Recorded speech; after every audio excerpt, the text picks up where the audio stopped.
Hey, what's up, y'all? And of course, welcome back to another Alternative Factuals video.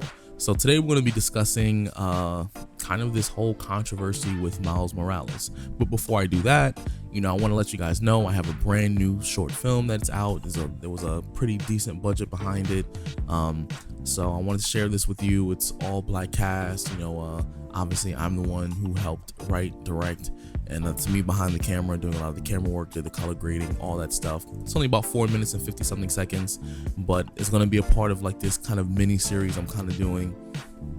And it's super dope because I just want to be able to share this with you. It's about my personal experiences, and like I said, it's all black cast, black crew, and all that stuff. So without further ado, let's kind of just jump into this Miles Morales what if kind of controversy.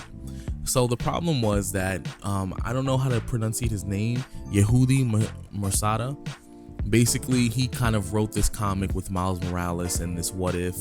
And one of the biggest issues is that it was a very, I would say, inauthentic representation of the writing, and basically just like it kind of makes it seem like his perception of black people is that we look a certain type of way, we behave a certain type of way, almost like, I wouldn't say almost, but kind of almost, basically how they portrayed black people in old comics back in the 70s and 80s, where, we had like these, the way that they would kind of portray the dialogue between characters, like, you jive turkey, you such and such, as if we didn't speak regular English. So, but basically, his apology was that it was inauthentic writing, and he basically pledged to pay for the issue to a New York charity, which I think is kind of a cop-out in a sense, because what does a charity have to do with the issue? I mean, yeah, you apologize, you address the issue, sure, that's fine, but I think more effort should be put in to remedy the issue. Like, okay, well, I know I did this wrong, then let me work with a black artist, someone who writes comic books, so that way maybe go back and rewrite the comic or redo the comic so that way he can do it properly. Or just acknowledging that he needs to work closer with people of color to make these comics more authentic. And I think that would have been a better step compared to donating to a charity, which I'm just like, okay, why? But okay. But it is what it is. But the part that's kind of crazy is like, he lived a very Jewish life, and he's also Mexican. So, he still doesn't really understand that his point of view of black people, and him learning about black and Puerto Rican comics from his peers, he used that to kind of help try to tell the story. But I still don't think like it really built that authenticity in the story that I think is very important, especially when you talk about Miles Morales, who's someone who initially, he's from Brooklyn, he's from New York, he's from where I'm from. So I'm like, and nobody from where I'm from, like this is me, this is my YouTube voice, but the way we talk to other people, other friends, no one communicates like that.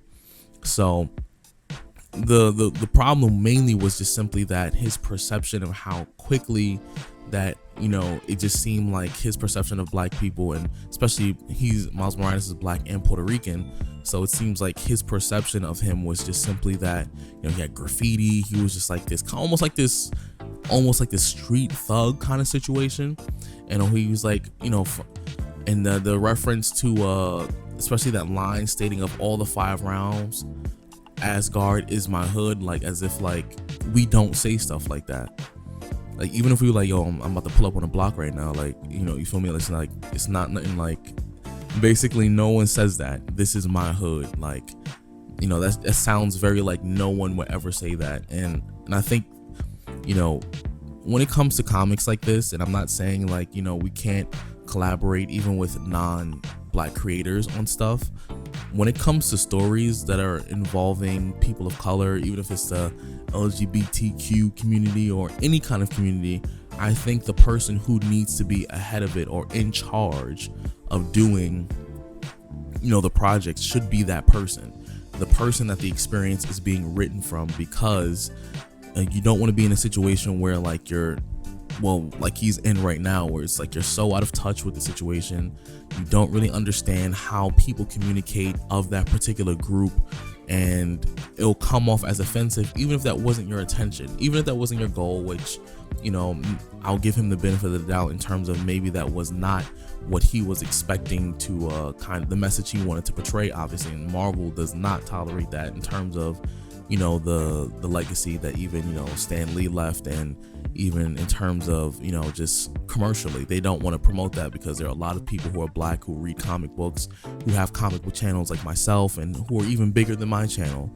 So the problem is the people who are being represented in these comics need to be at the forefront of these projects when they're in those rooms, when they're writing, when these concepts are being kind of built and structured. There needs to be someone who is from that background, whether it be ethnically or, like I said, related to the LGBTQ, whatever the case may be, wherever. It could be Mexican, Asian.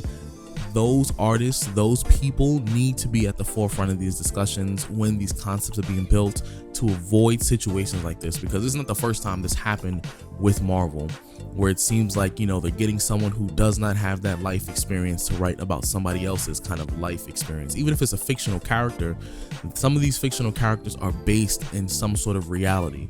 And, you know, that's kind of a part of the problem, where you're getting someone who hasn't lived a particular life to write about a life that he has no idea about. And I think that's where we need to understand that, you know, Marvel and DC and all these comic book companies is, you know, find these artists. These artists exist. You know, these comic book writers exist. Black ones exist. Mexican ones exist. Puerto Rican ones exist. You know, gay comic book artists and writers, they exist. You know, everybody of any particular group, they exist. They're out there. They're on the internet. There are a lot of talented versions and of people that write these stories. But you have to make the effort to find them, at least collaborate with them to make sure that the story is not only not offensive, but just in general, it represents the readers that you're trying to target, or at the very least the readers that, you know, you're trying to kind of bring into the fold. And this is definitely not the way to do it. You know, I get it, he's Mexican, but he's also Mexican and Jewish, so his lifestyle was very much just different, and it's not taking away anything that the Mexicans or the Jews have dealt with, but we just have different life experiences, some of which can overlap and be the same, but others it's just different. But this is kind of my rant about the situation. Let me know what you think about the subject matter, how you felt about this whole thing, and yeah, and also, like I said, be sure to check out the short film and, you know, show support, you know, for my filmmaking channel, and I hope to catch you in the next one. Peace.